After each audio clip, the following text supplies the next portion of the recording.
In this video, I would like to present three early Supreme Court cases that laid the foundation for the United States as we know it today. Now, this is an important and bold thesis to put forward. The truth of the matter is, the Constitution of the United States left a number of important questions unanswered, and these questions were so important that, in fact, very early on in American history, they needed to be addressed. And the answer, one way or another, would define the future of the United States. The first case is Marbury versus Madison. To some extent, this is the case that started it all. This was obviously not the first case considered by the Supreme Court, but in some respects, it is the most important case ever, because it established the practice of what is known as judicial review as the principle and practice of American federal government. Let us look at what happened in this case. William Marbury was granted a commission by President Adams to become a federal judge.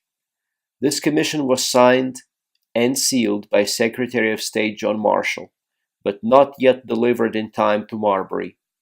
And it was also not delivered to several so-called midnight judges appointed at the last minute by the outgoing president, John Adams, who, as you might remember, had lost an election to President Jefferson. So what's happening here is President John Adams, having lost the election, before he can leave office, he issues new judicial appointments.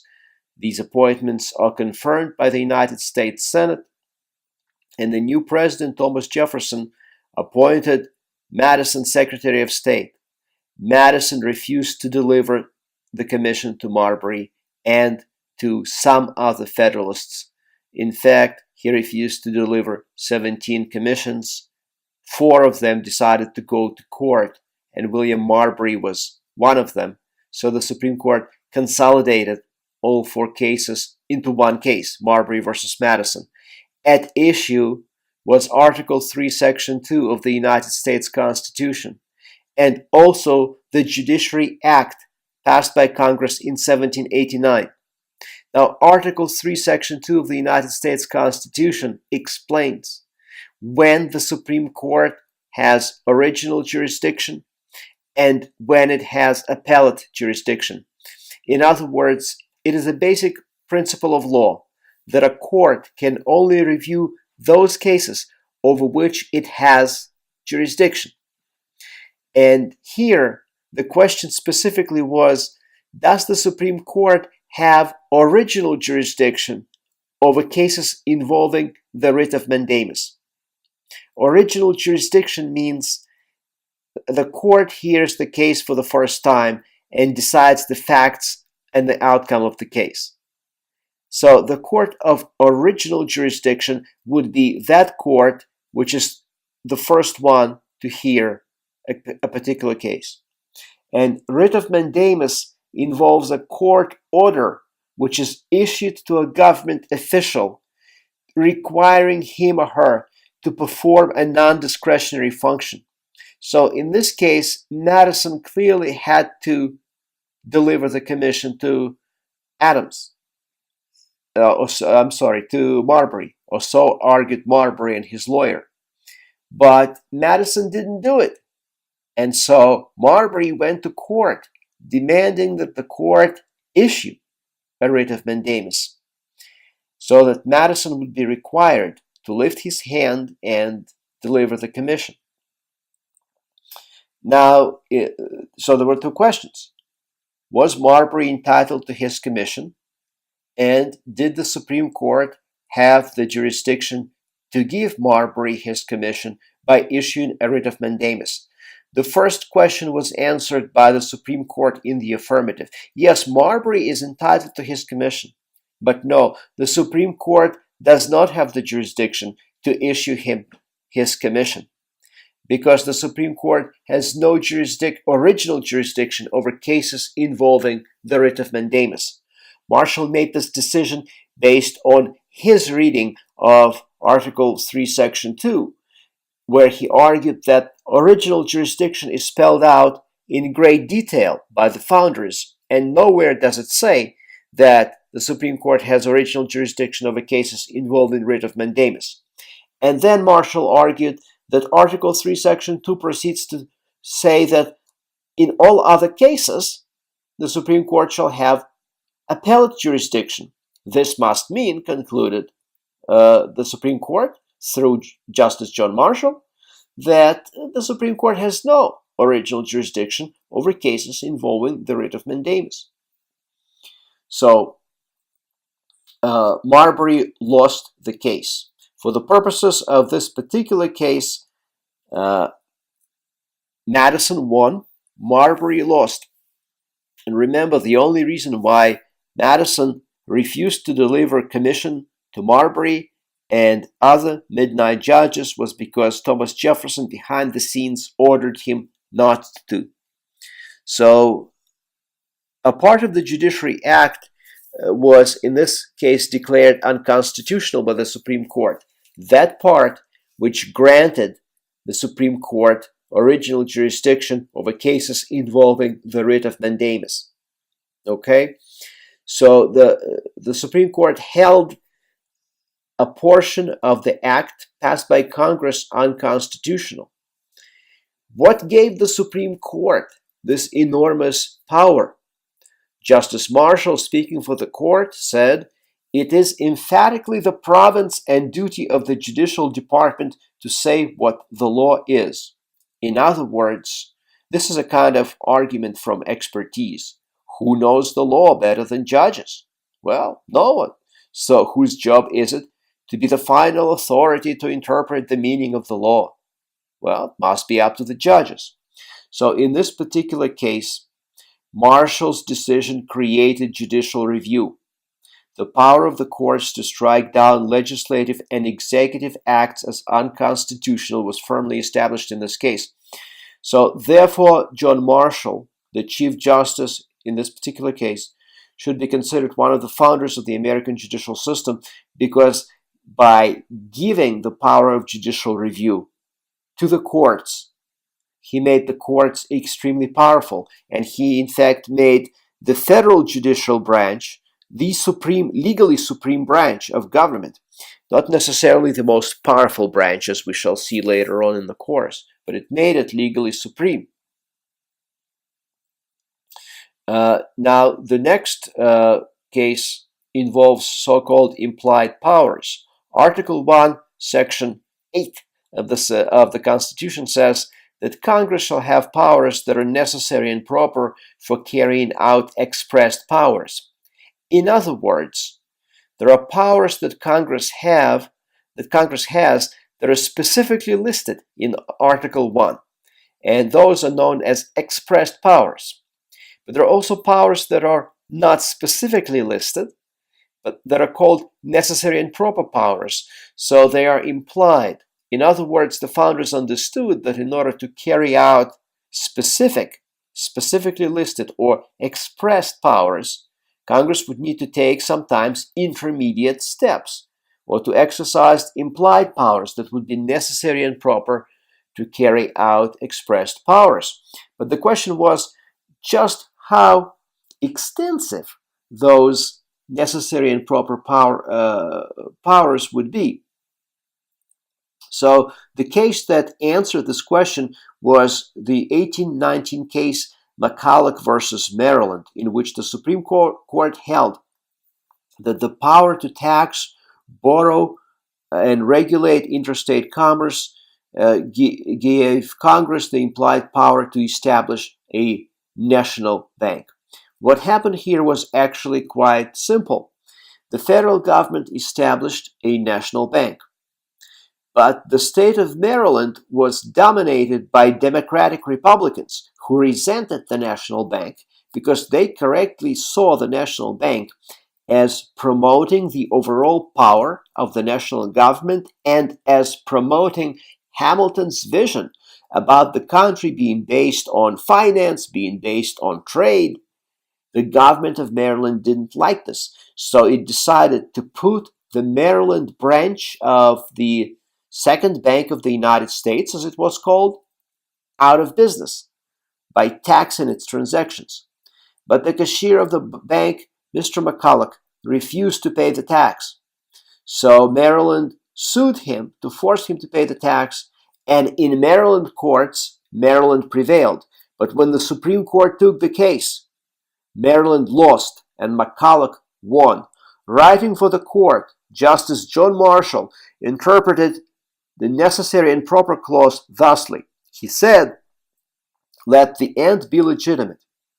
Let it be within the scope of the Constitution, and all means which are appropriate, which are plainly adapted to that end, which are not prohibited, but consistent with the letter and the spirit of the Constitution, are constitutional." In other words, anything you can imagine that can somehow promote and express power is constitutional if it's not specifically prohibited. Anything that is reasonably related to the expressed power that you can find in the Constitution is legitimate. So the significance of this case is that it affirmed that implied powers do indeed exist and that they are in fact very broad powers. And also this case is important because Marshall said that a state government may never tax any of the assets of the federal government. He said this is prohibited by the Supremacy Clause, meaning Article 6, Supremacy Clause of the Constitution. Marshall said in this regard, the power to tax is the power to destroy. And so, of course, if the federal government passed a law establishing a national bank, and then a state government passed a law that imposes a tax on this national bank, this law might be so severe that it puts it out of business. So the power to tax is the power to destroy. And so if you allow a state government to tax a bank or any other asset of the national government, you make a state government supreme to the national government, state law supreme to national law, and that's unconstitutional, said John Marshall. So that's another significance of this case, in that it prohibited state governments from taxing any assets of the national government. Now, the last case we consider is Gibbons versus Ogden, decided in 1824. The state of New York gave a monopoly to Aaron Ogden to operate ferry boats between New York and in New York's territorial waters. So what happened was Ogden had an exclusive license to operate in New York state waters, and if someone wanted to compete with him and also operate in New York state waters, they were considered, quote unquote, a foreign boat, and they would have to pay a tax to the state of New York. Ogden didn't have to pay it because he already had a monopoly. They had to pay it. And then similar laws were passed in other states. And so this created a significant problem because it allowed state governments to basically favor one particular company to which they're closely connected politically and economically in their state, and it hampered commerce between states. It hampered economic development itself. So Gibbons decided to compete with Ogden, and he decided to transport people by ferry boat between New York and New Jersey. Ogden objected to this because Ogden said that Gibbons did not have a license given to him by the state of New York, and he had to pay an out-of-state fee or out-of-state tax to New York State, which Gibbons refused to do. Gibbons said, I can do it without your permission, New York State, because I have a license from Congress to operate in interstate waters. And if the federal government gives me a license, then I can do it, whether you want it or not, because I'm operating between states. I'm not operating exclusively in your state. So, the question was, who can regulate commerce between states? Is it only the states or is it the federal government? And another question was, exactly what does commerce mean? Specifically, does it encompass transportation of people, as was the case here, or is commerce only narrowly defined as the trade in goods? Because you see here, there was no trade in goods. There was provision of services. People were being taken by ferry boat between New York and New Jersey. And so some said, well, that's not really commerce. And particularly it was Aaron Ogden who said that's not really commerce. So the license that Gibbons got from the federal government under the pretext that the federal government was issuing that license because it could, because that was part of regulating commerce between states, that was invalid because there was no commerce taking place here. So how did the Supreme Court decide this case? Justice Marshall, writing for the court, defined commerce as any business transaction. So it was not limited to trade of goods. If you transport people between the two different states, or in fact, if you provide any service between different states, that's commerce within the definition of the Constitution. So the other question was, who can regulate commerce that takes place between states? And the Supreme Court said that when interstate commerce is involved, the national government is supreme. So for the purposes of this case, Gibbons won the case. But for even more highfalutin, more important constitutional purposes, this case vested enormous power in the hands of the national government. Because if commerce is any business transaction, and the national government is supreme when it comes to regulating any business transaction between or among states, and if you combine this result with the result of McCulloch versus Maryland, that you can use any implied power as long as it's not specifically prohibited and you can relate it to an expressed power, what happened in fullness of time was the marriage of this broad interpretation of necessary and proper powers with the broad interpretation of the meaning of commerce and the exclusive power of the national government to regulate it. This created an enormous degree of legal power in the hands of the national government. And we will see specifically how this developed in future lectures.